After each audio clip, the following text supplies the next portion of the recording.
basic fundamentals of mindfulness and meditation. What I'm going to do is I'm going to explain about mindfulness, explain about meditation, how they fit together, give you an insight into all the other meditation styles, the ones that are relevant to mindfulness, explain what the relationship of mindfulness and meditation is, and then give you the things you need to do in order to get a sustainable meditation practice. That's my goal as a teacher, is only ever to help students find an independent practice that works for them, which is a combination of things that you've learned and the ability to learn more as you go along. We'll start off with mindfulness. There's a lot of stuff in the media about it, and people pop up and say it's just the present moment and all this kind of stuff, but they don't necessarily do a very good job of explaining it. There's an experience of the sensory present moment. The best way to explain, there's this guy called Daniel Everett who spent 30 years in the Amazon with a group called the Paraha people. They've got this word, and the word is ibipio. Who's a linguist, and among other things he was studying their language. And they used it, and for years he thought it meant just. So if you say, "Where's George?" they'd say, "George has ibipio, the jungle," because George has just gone into the jungle. So he thought it meant just. But on further analysis, he discovered what it meant was that someone or something had gone out of your perception. So if it was a monkey, and the monkey's calling, and then the monkey's too far away for you to hear it, the monkey has ibipioed the distance. So you've got this concept of this sensory bubble of the things you can see, hear, smell, touch and taste. And of course, as well as that, there's the inner experience. So whatever thoughts you're having, whatever emotions you have, that's all part of your present moment experience. That's a good way when you get an idea of this bubble. So for me right now, in that direction it goes over to that office there, and in this direction I can see there, and other than that it's just in the room. And then of course there's whatever's going on in my head, and however I feel, and whether I'm comfortable or tired or relaxed or warm or whatever it happens to be. When you're in a state where you're aware of this, that's mindfulness. There's studies that have theorised what this mindfulness thing is. The theory is that it's a way of monitoring your environment when you're in nature. Because we don't spend much time alone in a completely natural environment, and if we do, we're in one where there's no threats, we don't need to focus deeply on what's going on. But our ancestors would have, and so human beings are somewhere between 3 and 5 million years old. That's when we had the last common ancestor with the other primates. So over that 3 to 5 million years of evolution, almost all of it, except a tiny little blip at the end for some small part of humanity, has all been in nature. And so there's always been threats, and so there's always been focus on the present moment. And along comes the 21st century, and nothing's about the present moment. You wake up in the morning and then you've got a head full of things to do. There's the infinitely overflowing infinite task list, overflowing infinitely.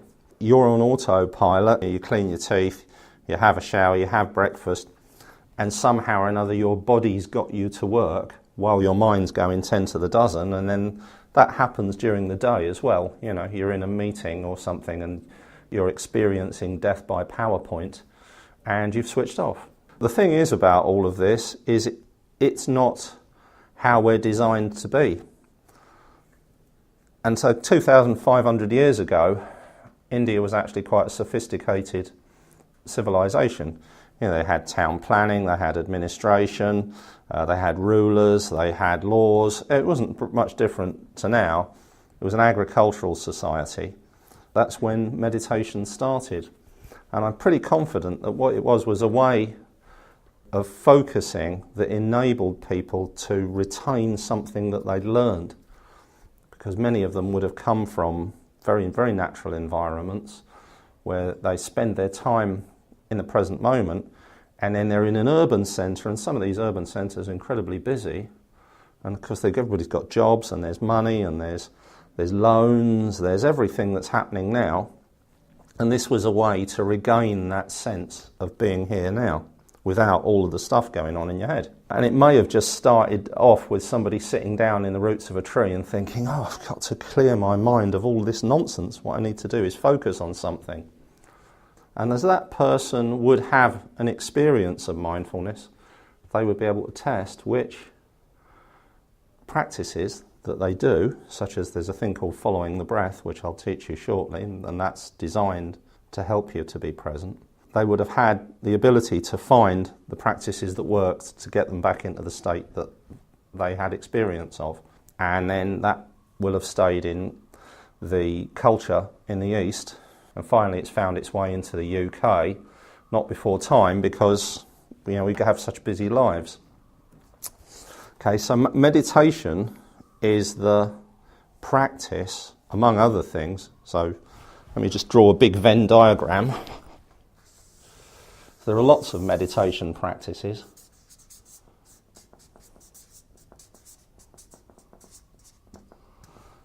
And there's a subset of them that are mindfulness meditation.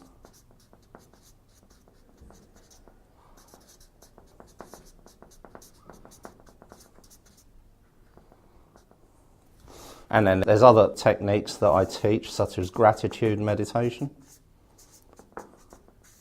which is all about managing your emotions by using your positive emotions. And there are various different ways of doing mindfulness meditations. So if you go onto YouTube, all of the ones with 2 million hits plus, they're basically entertainment, leisure activities where they're getting you to visualise walking along a beach and you can hear the crashing surf. And if you look at the video, they've got a beach with no people on it and waving palm trees and all that kind of stuff. And that's entertainment. There's nothing wrong with it, so if you do that kind of meditation, that's fine, don't stop doing it.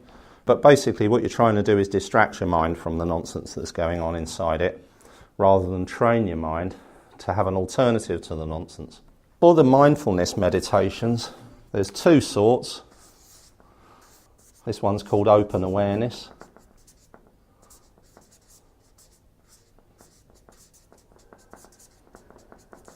And that's a bit like mindfulness itself. And there's a thing called focused attention. So open awareness is the experience of being here now. And the reason they call it open awareness, don't know if you've noticed, the busier your mind gets, the more focused you get on one thing. The calmer your mind becomes, the more aware you become of everything around you. And that's because when your mind's really busily focused on something, let's say you're thinking something through, that's what you're seeing when people are wandering along the street with their mobile phone in their hand, crashing into street furniture. What they're doing is they're focusing on whatever the messages are there, and they've forgotten about everything that's going on around them. So they put their mobile away, and all of a sudden they're aware of the curb and the trees and the cars and stuff like that, thankfully.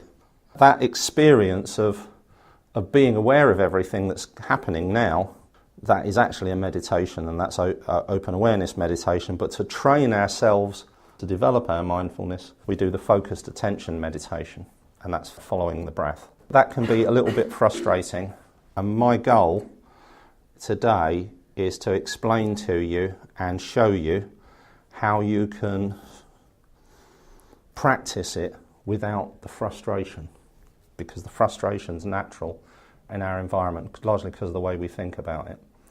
You've got three options with focused attention meditation. Option one is the breath or the body. Option two is a thing called a mantra, where you're repeating words. And option three is a mandala, and that's something you're focusing your attention on visually. So it can be anything. But if you go online and you search for mandala, you see incredibly intricate, detailed images that people produce. And they do that because that helps to clear their mind. So there's an element of meditation in doing things like that. It's not meditation, but there's an element of it. Okay, so out of these three sorts of focused attention, what focused attention is is we're focusing our attention on something and then the mind wanders and we return our attention to it. Mandalas are useful, but you have to have a mandala. After a while of meditating, you can actually meditate on anything. So I could focus my attention on the glasses and the bottles. When my mind wanders, I return my attention. It's like a pendulum experience. You're noticing something, mind wanders back to that thing. And that's the whole goal of it. The one that's most commonly taught is following the breath. There's a load of reasons for that. One is because it's neutral. You can't distinguish between good and bad breaths. The other is because it's persistent. It's always there. And if it's not, you won't notice. And it's portable. Wherever you go, the breath is. There is also a side effect, which is that it gets you connected to your body, so you become a little bit more aware of your physical sensations and, of course, emotions and stuff like that. So what we're going to do is following the breath, and I'm going to tell you two things that can really help you in benefiting from it, because most people find it tricky. The first thing is that if you make your intention for meditation an intention of becoming familiar with the mind, you can never go wrong. So it's a little bit like having a new neighbour. All the time you spend chatting to the new neighbour, listening to them tell you whatever, you don't care generally, but you're going to spend polite time listening to them because you want to get to know them, so that when things get tricky, you can guide them and management. You know how to approach them. You know, if like one of your friends has scratched their car when they parked, you know how to respond to the neighbour. So you want to be familiar with them, and that's it. It's just a matter of spending time with them. And once that's your intention, there's no such thing as a bad meditation. As all the time you spend in the presence of the mind, aware of it, you're learning about it, you're getting familiar with it, and ultimately getting comfortable with it.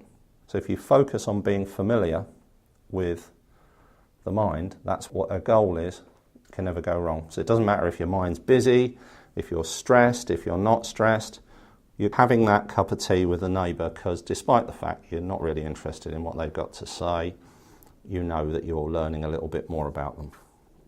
So that's the intention of meditation. And the other thing is the relationship to the breath.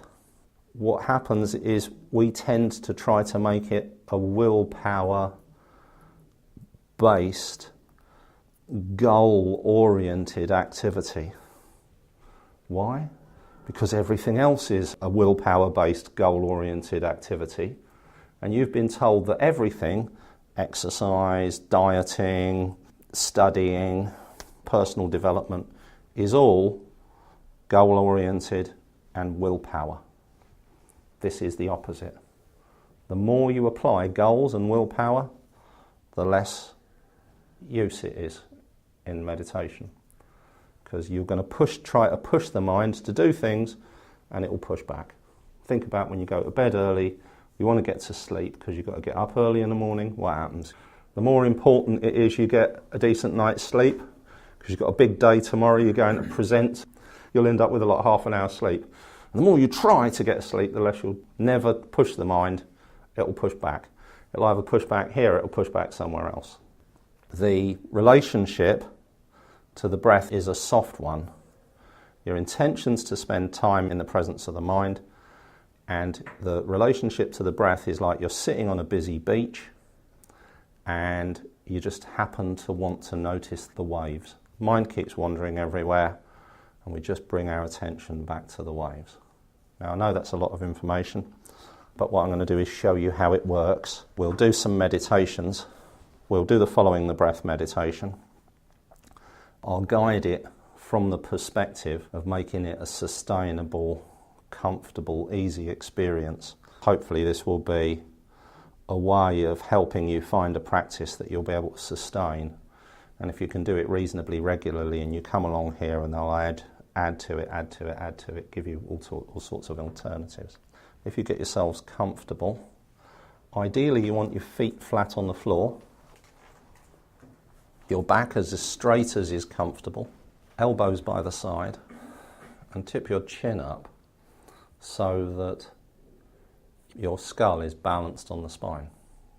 So we're balancing the straight back on the pelvis.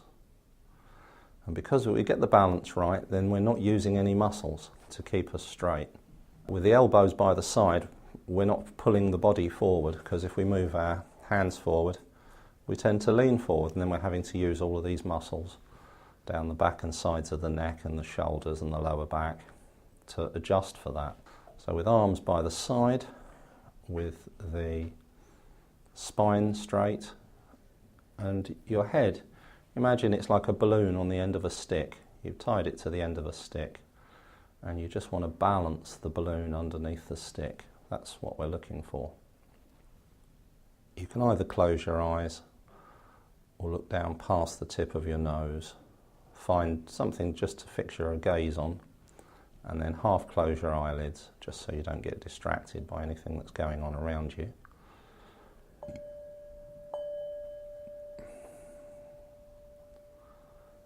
I'll guide this meditation, including focus on all of the areas that are relevant that I covered. Begin by noticing the feeling of sitting.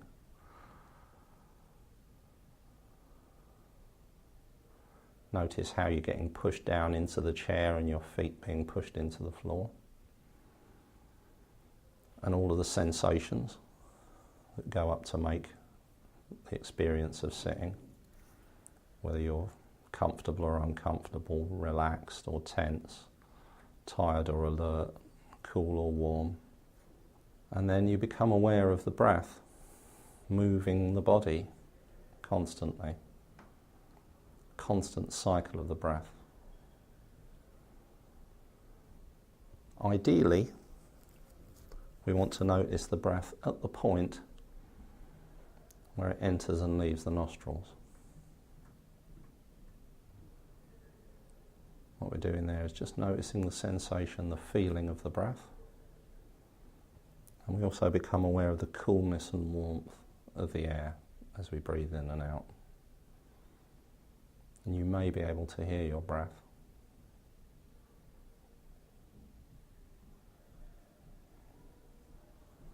And then what will happen? In time the mind will wander, and all you do is gently return your attention to the breath. So noticing the breath, mind wanders, back to the breath. Repeat. That's following the breath. We'll practice this for the next few minutes.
Cool breath in, warm breath out.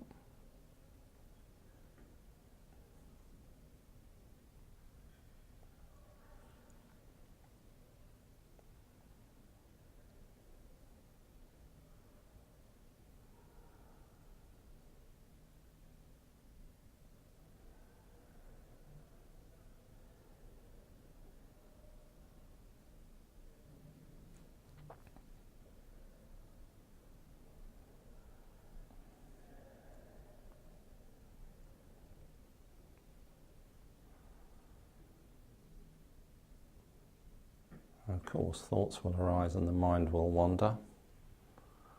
And when it does, our only response is just to return to the breath. So it doesn't matter how many times that happens. That's the actual purpose of the exercise. So whenever the mind wanders, just gently, patiently, compassionately return your attention to the breath.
So remember the analogy. You're in a busy beach, the people running around and walking up and down and playing games, and the speed boats and the kite surfers and the jet skis and the swimmers. They're the thoughts, they're the distractions. And we just decided we want to notice the waves, and every so often we become distracted. Come back and notice the waves. Not an endurance exercise. It's not an act of will. All sorts of things going on in the mind. Sounds outside. This physical sensation of sitting. However you feel. And those are the distractions. When your mind gets drawn to them, all you do is come back and notice the breath.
so again, noticing the feeling of sitting.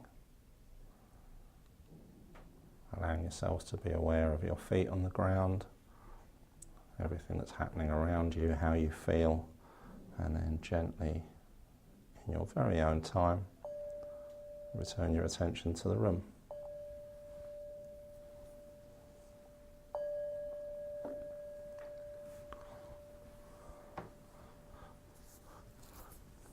So there's a general unsatisfactoriness to learning to meditate. Why do people learn to meditate? It's because they've got 1,000,001 things to do and they haven't got a single second for themselves, and it becomes overwhelming. That's one reason. Another is because the internal chatter, the place that the mind goes, is unhelpful, and you know it might be very, very busy. And so when you come along and you learn to meditate, the first thing we do is teach you a meditation, and you discover that the mind's even busier than you thought it was, and then we give you another thing to do. So it's unsatisfactory. It's kind of the opposite of what you want. So what we need to be able to do is to make it as soft and easy and positive an experience as possible, and get to the point, and there is a point, where it actually becomes a refuge from the busyness of the day and the stress of living in the 21st century. And so what I do is I teach a thing called gratitude meditation, and I want to teach you a gratitude meditation. It's a thing called a self-compassion meditation, and then once you've practiced it a little bit, then what we'll do is we'll discover how we can use it to help to make the following the breath a more positive experience. Let's say I've got a lot to worry about, and I sit down and I'm noticing my breath, and actually what happens is just the intensity of the worries becomes greater. I've got the opposite of what I want, so we need to be able to intervene in that. The gratitude meditation is a mantra, and all a mantra is, that's something that we say either verbally or in our minds while we're meditating. So if you've ever seen the Hare Krishna guys, their goal is to say Hare Krishna, Hare Rama 5,000 times a day. So I believe when they go out and they dance around the West End, by the time they get back they've done their day's worth of chanting. We're not going to chant, don't worry. It's just as effective, in fact it's a lot more useful in a lot of ways, to repeat a mantra in your head. And one of the benefits of mantras is it does help to calm a busy mind, because you're hijacking the inner voice. And often it's the inner voice that's one of the noisiest parts of our inner experience. So we're both hijacking the inner voice, and what we're also going to do is soften the experience. The self-compassion mantra, what we do is we repeat it on the out-breath, on 3 separate out-breaths. So we're still focused on the breath throughout this. So it's still very much following the breath. The only difference is that on each out-breath we repeat a different line of the mantra. It's useful to breathe in fully without drawing in an incredibly deep breath, filling your lungs. And then when you breathe out, you say in your mind, may I be well. Next out-breath, may I be happy. Next out-breath, may I find peace of mind. And just repeating that. So we do this for 2 or 3 minutes. And what you're doing is when you breathe out, you're also relaxing. So we want to relax our eyes, jaw, shoulders, that kind of area. That's where we keep a lot of tension. So if you want to know whether somebody's stressed, you look, see if they're frowning or squinting or gritting their teeth, or whether their shoulders are pulled forward. All of that area, we relax it on the out-breath. Breathing in normally, breathing out, may I be well, may I be happy, may I find peace of mind. Just repeat that for a few minutes. May I be well, may I be happy, may I find peace of mind. I'll just begin this and I'll guide you into it.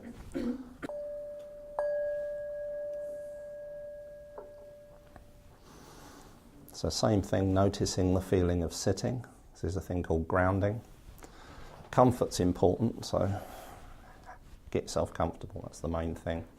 After that comes the straight back and your chin up, but you'll be a lot more comfortable with your skull balanced on top of your spine and your elbows by the side. And then you're noticing the breath.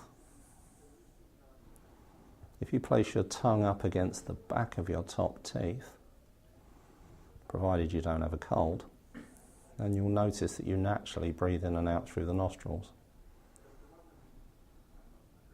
You notice that cool cleansing in-breath, and then as you breathe out, may I be well, may I be happy, may I find peace of mind.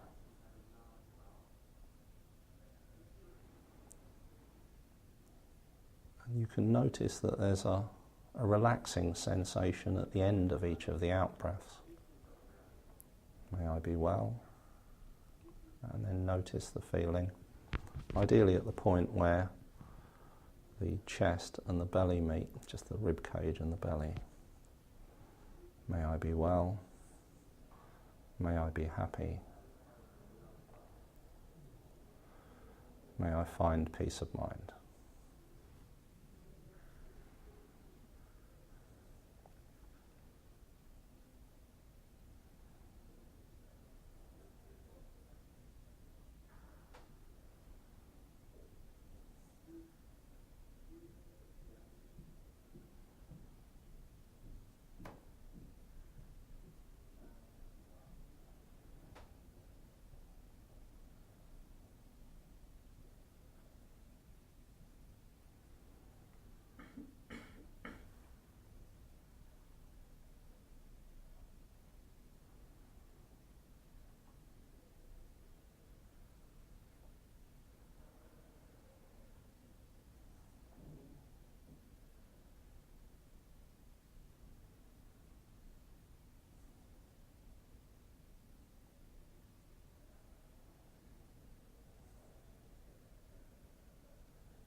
Okay, so now return back to just noticing the breath. So this time what we're going to do is, if the mind wanders, or if we discover that the thoughts are frustratingly busy, or the thoughts and emotions are uncomfortable, what we do is repeat the self-compassion mantra. So I'm sitting quietly, I'm noticing the breath, I discover that my mind's wandered. What I do is I repeat the self-compassion mantra on 3 separate out-breaths.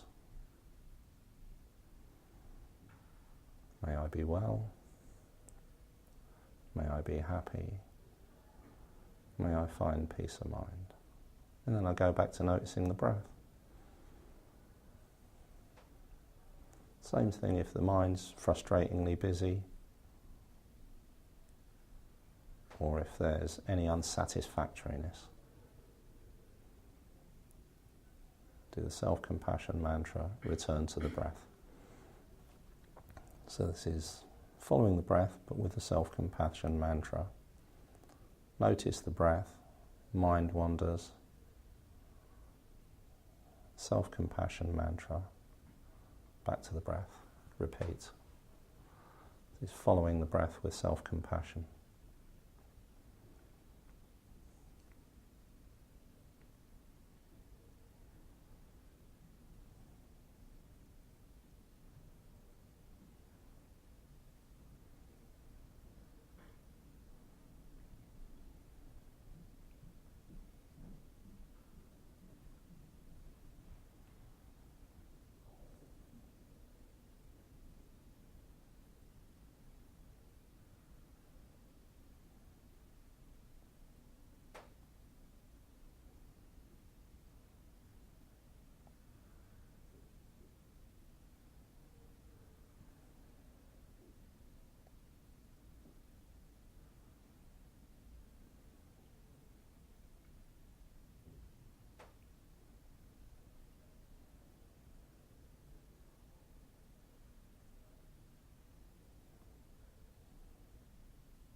So now just go back to following the breath again.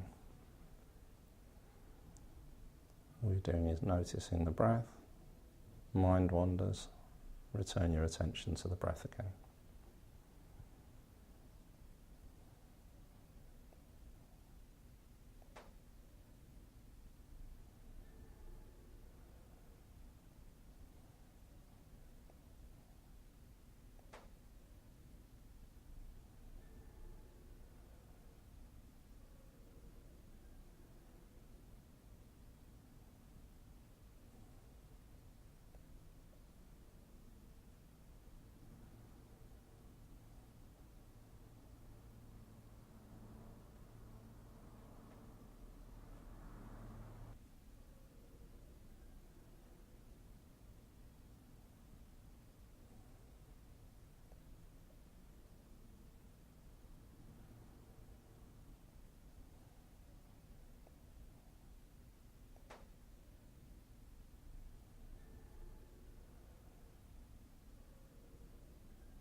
So what I'm going to do now is what's called a full grounding.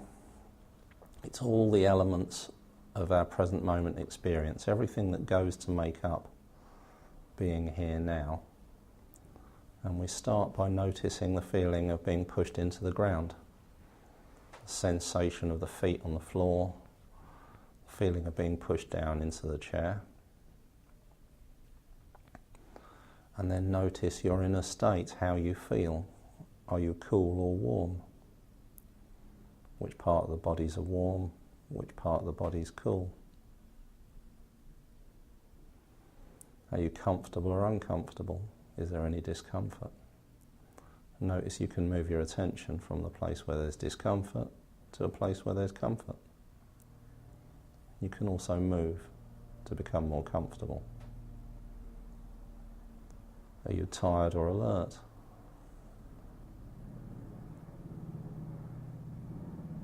Are you relaxed or tense? So check in with the shoulders, the eyes, the face, the jaw, the cheeks. Placing your tongue gently up against the sharp part of the teeth. Breathing in normally, breathing out, relaxing the eyes, the jaw, and the shoulders. So you're using the breath like a pump. The out breath is relaxing the eyes, the jaws, and the shoulders.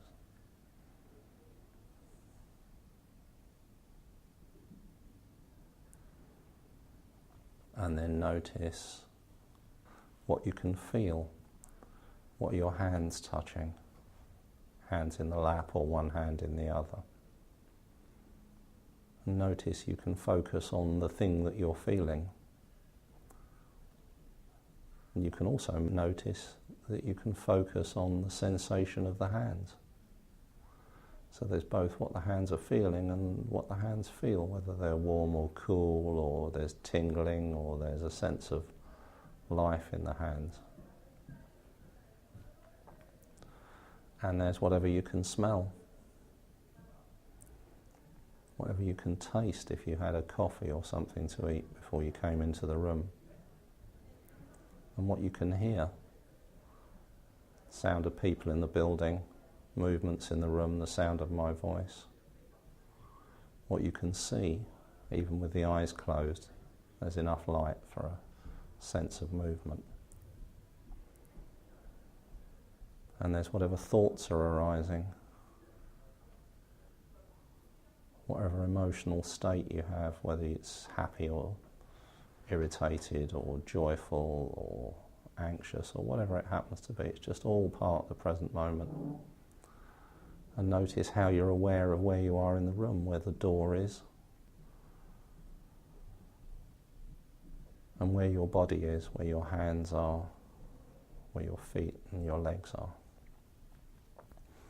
And so again, just noticing the sensation of sitting and all of the elements that can make up the present moment. And in your very own time, gently return your attention to the room. Okay, so basically that's all of the approaches that make it a comfortable, easy experience. Once you manage to engage with meditation as a soft experience, it becomes a positive one, and then that engages the emotional brain, and then you've got motivation to do it. It's a refuge from the busyness of the mind and the stress in everybody's lives.